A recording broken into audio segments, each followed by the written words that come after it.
और दुनिया के तकरीबन 45-50 मुल्कों में मैंने रिपोर्टिंग भी की, उसके बारे में अपने तजुर्बात भी लिखे और उन्हीं पे मुश्तमिल मेरी एक किताब है जिसका नाम है मुसलमानों का आलमी मंजरनामा। वो मज़मून की शक्ल में अंग्रेज़ी में मैंने लिखा था, बाद में वो तर्जुमा होकर के उर्दू में छपा, उसके बाद वो आज किताब की शक्ल में आया है। तो वो पूरी मुस्लिम दुनिया का एक तरह से कैनवस है, पूरी मुस्लिम दुनिया का एक सर्वे है। लेकिन उस वक्त भी मुझे ये एहसास नहीं था कि मैं अब यहाँ से मेरा सफ़र जो है किसी दूसरी सिम किसी दूसरी जानिब जाने वाला है। और फिर एक मरतबा मोहतरम लालू प्रसाद यादव जी ने मुझे कहा कि आपको सियासत में आना चाहिए, आप बहुत अच्छी बातें करते हैं, बहुत अच्छी बातें लिखते हैं। और मैं आज जब मैं सियासत में हूँ, मैंने पहला इलेक्शन लड़ा, एमपी का पार्लियामेंट का इलेक्शन लड़ा 2019 में शिवहर से। हालांकि मुझे उसमें कामयाबी नहीं मिली, काफ़ी वोट आए लेकिन मैं हार गया। तो उसके बाद ही मेरा टीवी इंटरव्यू देख लीजिए, मेरे फेसबुक पेज पे अगर आप एक नज़र डाल लीजिए तो वो बहुत सारे ऐसे मसाइल जिस पे मैं बहुत संजीदगी से कह रहा हूँ कि मुसलमान क़यादत बिहार की खामोश रही, मैंने उस पर बाबंगे दहल लिखा, बोला और अपनी आवाज़ को न सिर्फ अपनी क़यादत तक बल्कि मंजर आम पर लाने का काम किया है। चाहे वो मसला वक्फ बोर्ड के बिल, तरमीमी बिल के हवाले से हो, चाहे वो मदरसों के हवाले से हो। मेरा बहुत 3 सीरीज़ का मेरा मदरसों के ऊपर मेरा मजमून है कि मदरसे क्यों मुफीद हैं और मदरसों के साथ और क्या होना चाहिए। और उस बात का भी मैंने काउंटर किया कि मुसलमान जो मदरसे हैं उसको कोई चुनौती नहीं है। हम लोगों के लिए जन सुराज, हमको जाहिर सी बात है, मुझे कहने में कोई परहेज़ नहीं है, कोई गुरेज़ नहीं है कि जन सुराज को सुपारी मिली है जीतने की नहीं, राजद को हराने की, मुसलमानों का वोट तोड़ने की। बात कि वो जो साजिश लोग कर रहे हैं, षड्यंत्रकारी लोग हैं, हिंदुस्तान की गंगा जमनी तहज़ीब को ख़त्म करना चाह रहे हैं, मुल्क के अमन व अमान को पामाल करना चाह रहे हैं, ख़त्म करना चाह रहे हैं, उनसे होशियार रहें। हिंदू मुस्लिम एकता इस हिंदुस्तान की बुनियाद है। आप देख रहे हैं विज़न आजकल और मैं हूं इमरान अली। शख्स से शख्सियत बनने की कहानी सुनेंगे आप खुद उन्हीं की ज़बानी। फ़ेस टू फेस में हर बार आपकी मुलाकात कराते हैं एक नई शख्सियत से। इस बार हमारे साथ बातचीत करने के लिए हैं MLC और राष्ट्रीय जनता दल के नेता फैसल अली साहब। फैसल साहब, आपका स्वागत है विज़न आजकल में। बहुत शुक्रिया, बहुत धन्यवाद।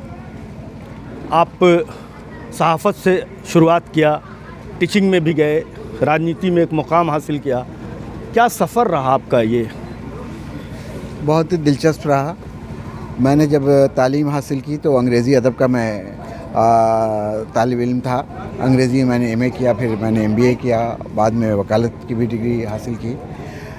और मेरा पहला इश्क जिसको कहते हैं वो पढ़ाई लिखाई थी। मैं गया कॉलेज में पढ़ाता रहा, एक स्कूल से ही मुंसलिक रहा और फिर मैं सहाफ़त की तरफ मुड़ गया। सहाफ़त भी मैंने अंग्रेज़ी में की और अरब दुनिया का बहुत बड़ा अखबार, बल्कि सबसे बड़ा अखबार कह लीजिए, अरब न्यूज़, जो मौजूदा जो बादशाह हैं सऊदी अरब के, मलिक सलमान बिन अब्दुल अज़ीज़, उनका अखबार, उसका मैं एडिटर रहा तकरीबन 17-18 साल तक। ये अंग्रेज़ी का अखबार है और उसी दौर में मैं BBC के साथ भी जुड़ा रहा और ये मौका मिला कि मैं इराक़ वार हो, अफ़गानिस्तान की खाना जंगी हो, इजिप्ट की खाना जंगी हो, सीरिया की शुरुआती खाना जंगी, मोरक्को की, सोमालिया की, सूडान की, पाकिस्तान को बहुत करीब से देखने का मौका मिला और दुनिया के तकरीबन 45-50 मुल्कों में मैंने रिपोर्टिंग भी की, उसके बारे में अपने तजुर्बात भी लिखे और उन्हीं पे मुश्तमिल मेरी एक किताब है जिसका नाम है मुसलमानों का आलमी मंजरनामा। वो मज़मून की शक्ल में अंग्रेज़ी में मैंने लिखा था, बाद में वो तर्जुमा होकर के उर्दू में छपा, उसके बाद वो आज किताब की शक्ल में आया है। तो वो पूरी मुस्लिम दुनिया का एक तरह से कैनवस है, पूरी मुस्लिम दुनिया का एक सर्वे है। लेकिन उस वक्त भी मुझे ये एहसास नहीं था कि मैं अब यहाँ से मेरा सफ़र जो है किसी दूसरी सिम किसी दूसरी जानिब जाने वाला है। और फिर एक मरतबा मोहतरम लालू प्रसाद यादव जी ने मुझे कहा कि आपको सियासत में आना चाहिए, आप बहुत अच्छी बातें करते हैं, बहुत अच्छी बातें लिखते हैं। हम लोगों का बहुत पुराना ताल्लुक़ लालू जी से। लेकिन सर, ये जो अदब है और सियासत है दोनों बरक्स है। एक दूसरे की तनकीद के लिए ये दोनों बने हैं। क्या लगता है आपको कि आप सियासत की तनकीद करते करते सियासत में चले गए? नहीं, बिल्कुल नहीं। ऐसा है कि मैं सियासत भी बहुत अदब से कर रहा हूँ। अच्छा। और मेरी सियासत में भी अदब है और अदब को भी मैं सियासत में लाता हूँ। और ज़ाहिर सी बात है कि मेरे बहुत सारे मज़मून और मेरी बहुत सारी एसेज़, बहुत सारे मकाले मेरे आज के मौजूदा सियासी और समाजी मामलात पे हैं और बहुत ही अदबी अंदाज में हैं, बहुत ही अदबी तरीके से मैंने तज्ज़िया करने की कोशिश की है। और मैं आज जब मैं सियासत में हूँ, मैंने पहला इलेक्शन लड़ा, एमपी का पार्लियामेंट का इलेक्शन लड़ा 2019 में शिवहर से। हालांकि मुझे उसमें कामयाबी नहीं मिली, काफ़ी वोट आए लेकिन मैं हार गया। तो उसके बाद ही मैं कहीं से भी मेरी कोई ऐसी परेशानी मुझे नहीं लगी कि अब क्या होगा। इसलिए मुझे ये इत्मीनान था कि अब मैंने जो सफ़र किया सहाफ़त का वो पूरा हो चुका है और एक मुकाम तक आ चुका है, आगे भी चलता रहेगा। लेकिन अब मुझे उस तरफ गामज़न होना चाहिए जहाँ समाज को, माशरे को, मुल्क को, मुल्क की मईशत को, इक़्तिसादियात जो है हमारे इस माशरे का, उसको मेरी ज़रूरत है। और इसलिए मैंने सियासत में जो बाकी के लोग हैं, मतलब जो दलित नेता हैं, वो अगर दलित समाज में जाते हैं, उनकी बातें करते हैं तो कोई इतराज़ नहीं होता। लेकिन अगर मुस्लिम नेता पार्टी लाइन से हटकर जब वो अपने मुस्लिम समाज की बात करते हैं, तब लोगों को वो कॉम्युनल नज़र आते हैं। आपको क्या लगता है, किस नज़रिए से आप देखते हैं? नहीं, मुझे ऐसा नहीं लगता है। आप अगर मेरा टीवी इंटरव्यू देख लीजिए, मेरे फेसबुक पेज पे अगर आप एक नज़र डाल लीजिए, तो वो बहुत सारे ऐसे मसाइल जिस पे मैं बहुत संजीदगी से कह रहा हूँ कि मुसलमान क़यादत बिहार की खामोश रही, मैंने उस पर बाबंगे दहल लिखा, बोला और अपनी आवाज़ को न सिर्फ अपनी क़यादत तक बल्कि मंजर आम पर लाने का काम किया है। चाहे वो मसला वक्फ बोर्ड के बिल, तरमीमी बिल के हवाले से हो, चाहे वो मदरसों के हवाले से हो। मेरा बहुत 3 सीरीज़ का मेरा मदरसों के ऊपर मेरा मजमून है कि मदरसे क्यों मुफीद हैं और मदरसों के साथ और क्या होना चाहिए। और उस बात का भी मैंने काउंटर किया कि मुसलमान जो मदरसे हैं उसको जदीद तालीम की तरफ जाना चाहिए, ना कि दरस निज़ामी की तरफ। लेकिन दोनों में जो फ़र्क है उसको भी मैंने बताने की कोशिश की और दोनों की जो मानवियत है उसको भी मैंने बताने की काम की। तो मुझे ऐसा नहीं, अगर आप में ज़ोर कलम है, आप में कन्विक्शन ऑफ फेथ है, आप में इतनी जसारत है, इतनी बशारत है, आप में इतनी हिम्मत है कि आप अपनी बात को बग़ैर डरे, बग़ैर किसी खौफ से कह सकते हैं, तो लोग सुनने वाले हैं। और मैं आपको अपनी पार्टी के हद तक बताता हूँ कि मैं लालू जी के साथ जब बैठता हूँ या अपने नेता तेजस्वी यादव के साथ के साथ जब बैठता हूँ, तो मैं उन सारी बातों पे बात करता हूँ। और मैं उन चंद लोगों में हूँ जो बहुत खुल करके बोलता है, खुल करके लिखता है, खुल करके बात करता है। मुझे कॉम्युनल कहे जाने का डर नहीं है। ये यकीन रखिए कि मुझे अगर 4 लाख वोट आए शिवहर में, तो जाहिर सी बात है मुसलमानों के उसमें 1.5 लाख होंगे, बाकी के 2-2.5 लाख जो आए वो मेरे हिंदू दोस्त जो थे, मेरे हिंदू जो वहाँ के वोटर्स थे, उन लोगों ने दिया। मेरे साथ जितने लोग चलते हैं उसमें ज़्यादातर वो लोग होते हैं। तो अभी जो मुसलमानों के हालात हैं सर, मुग़ल ने जो किया था उसका बदला आज के मुसलमानों से लेने की बात कही जा रही है। आज मस्जिद के और मज़ारात के तहखाने में मंदिर तलाशा जा रहा है। आपको क्या लग रहा है, ये जो माहौल दिनों दिन बन रहा है, ये इतना खौफनाक माहौल, आगे क्या होगा मुल्क का? मुझे आदम गोंडवी की वो लाइन याद आती है, गर ख़ता बाबर की थी तो जुम्मन का घर क्यों जले।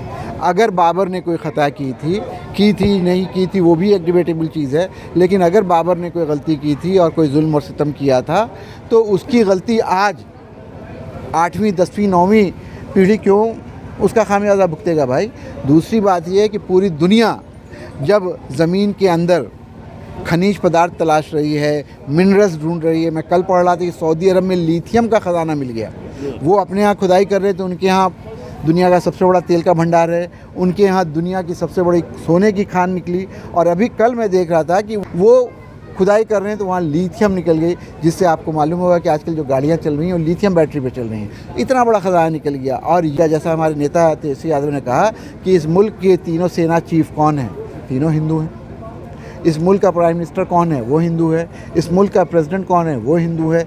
जो आप देखते हैं जितने वज़रा, जितने अफसरान, वो सब हिंदू हैं। इन सब के होते हुए भी अगर हिंदू को ये बताया जाए कि ख़तरे में है, हमेशा जहाँ जाता हूँ, मेरे साथ रहने वाले लोग इस बात की गवाही देंगे कि हमेशा मैं जय भीम बोलता हूँ, इसलिए कि अम्बेडकर ने हमको वो ताकत दी, भीमराव अम्बेडकर ने वो ताकत दी जिसके सहारे गरीब गुरबा को दबे कुचलों को बोलने का हक़ मिला, फ्रीडम ऑफ स्पीच मिली, समानता का अधिकार मिला। वो एक ऐसा दस्तूर, एक ऐसा आइन, एक ऐसा संविधान दे के गए जिसकी वजह से ये जो 10 और 15% आबादी है वो परेशान है, हैरान है और उनको समझ में नहीं आ रहा है क्या करें। और इसीलिए उस दिन जो बात निकली है पार्लियामेंट में, वो एकाएक नहीं निकली है, वो बरसों से जो उनके जहन में अम्बेडकर जी के ख़िलाफ़ जो एक जहर है, जो एक नफ़रत है, एक बुग़्ज़ है, वो उसकी अक्कासी पार्लियामेंट में हुई है। लेकिन याद रखिएगा, अम्बेडकर का अपमान नहीं सहेगा हिंदुस्तान। पूरा हिंदुस्तान अम्बेडकर को एक तरह से मसीहा समझता है। आखिरी सवाल थोड़ा तल्ख़ भी है, आपकी पार्टी मुसलमानों का वोट एक मुश्त लेती है, लेकिन इल्ज़ाम जाता है कि जिस तरह से उनको प्रतिनिधित्व मिलना चाहिए, जिस तरह से उनको टिकट मिलना चाहिए, जिस तरह से उनको जगह मिलनी चाहिए, सम्मान मिलना चाहिए, वो आपकी पार्टी भी मुसलमानों को नहीं दे रही है। जबकि मुसलसल पिछले 20 सालों से लगातार लोग जानते हैं कि राष्ट्रीय जनता दल को मुसलमान वोट दे रहे हैं। बिल्कुल आप सही कह रहे हैं कि राष्ट्रीय जनता दल को मुसलमान वोट देते हैं और हमेशा देते हैं और थैली भर भर के देते हैं। और मुझे इस बात का फ़ख्र है कि हमारी कौम मुत्तहिद होकर के हमारी जमात को वोट देती है। अब रहा सवाल कि उनको उस हद तक रिप्रेजेंटेशन नहीं मिल रहा है, नुमाइंदगी नहीं मिल रही है। मैं आपको थोड़ा सा तारीख़ में पीछे ले जाना चाहूँगा।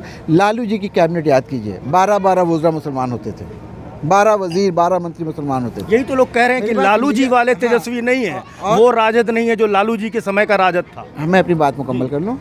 2019 का इलेक्शन हम लोग 18 सीट पे इलेक्शन लड़े, राष्ट्रीय जनता दल 18 सीट पे इलेक्शन लड़ी, उसमें 5 मुसलमान में थे लड़े, जिसमें आपका भाई भी था। 18 में 5 यानी 33%।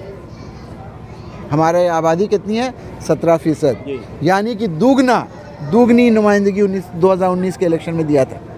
तो उसको नहीं भूलना चाहिए। अब अगर कभी किसी वजह से कोई चीज़ ऐसी हो गई हो तो उसको नहीं ये नज़रअंदाज करना चाहिए और आप ट्रैक रिकॉर्ड देखिए। दूसरी बात, आपने ये मैंने तेजस्वी जी के दौर की बात बता दी कि 33% लोगों को टिकट दिया।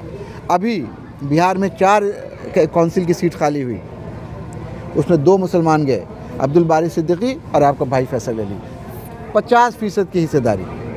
इसको आप कैसे भूल सकते हैं? तो ये भी मिल रहा है। और अभी असेंबली का इलेक्शन 2025 में क्या चुनौती है AIM और जन स्वराज? बिल्कुल नहीं, हमारे लिए कोई चुनौती नहीं है।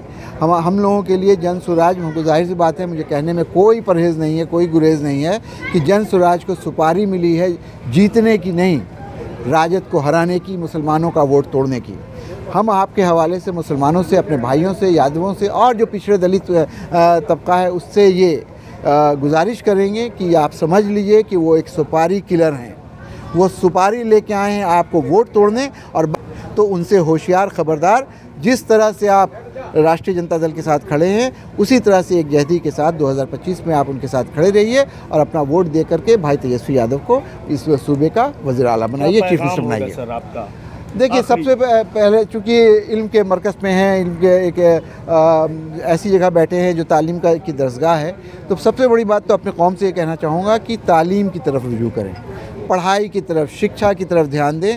ये सबसे बड़ी और अहम जिम्मेदारी और हम आप सब का ये फ़र्ज़ है कि तालीम को बढ़ावा दें। दूसरा ये कि मुल्क की बका में, मुल्क की सुरक्षा में, मुल्क की हिफाजत में, मुल्क की बेहतरी में जो कुछ कर सकते हैं वो करें। और तीसरी और सबसे अहम बात कि वो जो साजिश लोग कर रहे हैं, षड्यंत्रकारी लोग हैं, हिंदुस्तान की गंगा जमनी तहज़ीब को ख़त्म करना चाह रहे हैं, मुल्क के अमन व अमान को पामाल करना चाह रहे हैं, ख़त्म करना चाह रहे हैं, उनसे होशियार रहें। हिंदू मुस्लिम एकता इस हिंदुस्तान की बुनियाद है। इस गंगा जमनी तहज़ीब का सबसे बड़ा जो ये है वो है हिंदुस्तान। और हिंदुस्तान तभी एक सब रह सकता है, तभी ये फूल खिल सकते हैं जब हिंदू, मुसलमान, सिख, ईसाई, पारसी सब एक साथ रहें। और गुलदस्ते में कितना भी आप कुछ कर लीजिए, एक फूल का गुलदस्ता बनाइएगा तो खूबसूरत नहीं होगा, गुलदस्ते में सारे फूल होंगे तभी गुलदस्ता खूबसूरत और खुशगवार लगता है। तो चाहिए हम सबको कि इस गुलदस्ते को और मजबूत करें और खुशगवार बनाएं। बहुत बहुत शुक्रिया सर हमसे बात करने बहुत के लिए। शुक्रिया। तो ये थे फैसल अली, जो न कि नेता हैं बल्कि एक स्कॉलर हैं, जर्नलिज्म से आए हैं, टीचिंग से आए हैं, और इन्होंने राजनीति में जिस तरह की बातें, जिस बेबाकी के साथ इन्होंने जवाब दिया है, निश्चित रूप से हमारे व्यूवर्स बहुत कुछ सुन रहे होंगे और समझ रहे होंगे। व्यूवर्स हमसे जुड़ने के लिए बहुत बहुत शुक्रिया।